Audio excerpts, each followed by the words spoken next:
Hi പ്രിയമുള്ളവരെ, ഞാൻ രാജീവ് ചിലമ്പ്. ഞാനെന്നുള്ളത് നമ്മുടെ വയനാട്ടിലാണ്. വയനാട്ടിൽ തന്നെ വനവാസികൾ വയനാട്ടിൽ തന്നെ ഞാനുള്ളത് ഇപ്പം നമ്മുടെ ഇടക്കൽ ഗുഹയിലേക്ക് പോകുന്ന വഴി നമ്മളെ ഗോവിന്ദനാശാൻ്റെ വീട്ടിലാണ്. അപ്പോൾ ഗോവിന്ദനാശാൻ എന്ന് പറയുന്നത് ഞാൻ നിങ്ങൾക്ക് ആർക്കും പരിചയപ്പെടുത്തേണ്ട കാര്യമില്ല. കാരണം ലോകമെമ്പാടുമുള്ള എല്ലാ ആൾക്കാർക്കും അറിയാവുന്ന ഒരാളാണ്. വയനാടിൻ്റെ തന്നെ ഏറ്റവും നല്ല ഇപ്പം ജീവിച്ചിരിപ്പുള്ളതിൽ വെച്ച് അമ്പെയ്ത്ത് പഠിപ്പിക്കുകയും ആ കുലത്തൊഴിലുമായി മുമ്പോട്ട് പോകുന്ന ഒരാളാണ്. അപ്പോൾ ഗോവിന്ദൻ ആശാനെ നമുക്കൊന്ന് കാണാം. ഇതാണ് നമ്മുടെ ഗോവിന്ദനാശാൻ.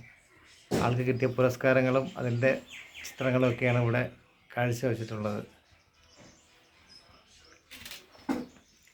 ഇതൊക്കെ ജീവിതത്തിൽ ഒരിക്കലെങ്കിലും നമ്മൾ വന്ന് ആളിനെ ഒന്ന് കാണേണ്ടതാണ്. കാരണം ജീവിച്ചിരിക്കുമ്പോൾ മാത്രമേ നമുക്കിതൊക്കെ കാണാനും കേൾക്കാനും ഇതിനെപ്പറ്റിയൊക്കെ അറിയാനും പറ്റുള്ളൂ.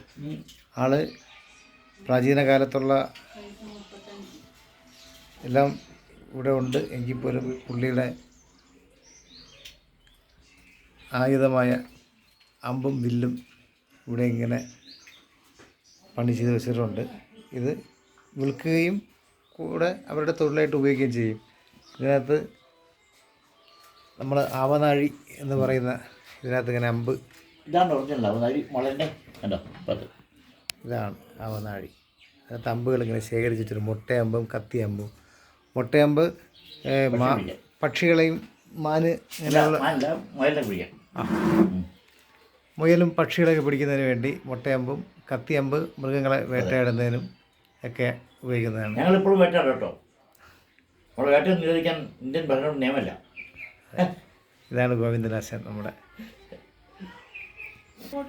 അങ്ങനെ എന്തായാലും എനിക്ക് വന്ന് ഗോവിന്ദനാശാനെ കാണാൻ കഴിഞ്ഞു. അപ്പോൾ അദ്ദേഹത്തിനായിട്ട് സംസാരിക്കാൻ കഴിഞ്ഞു. അപ്പോൾ വളരെ സന്തോഷം.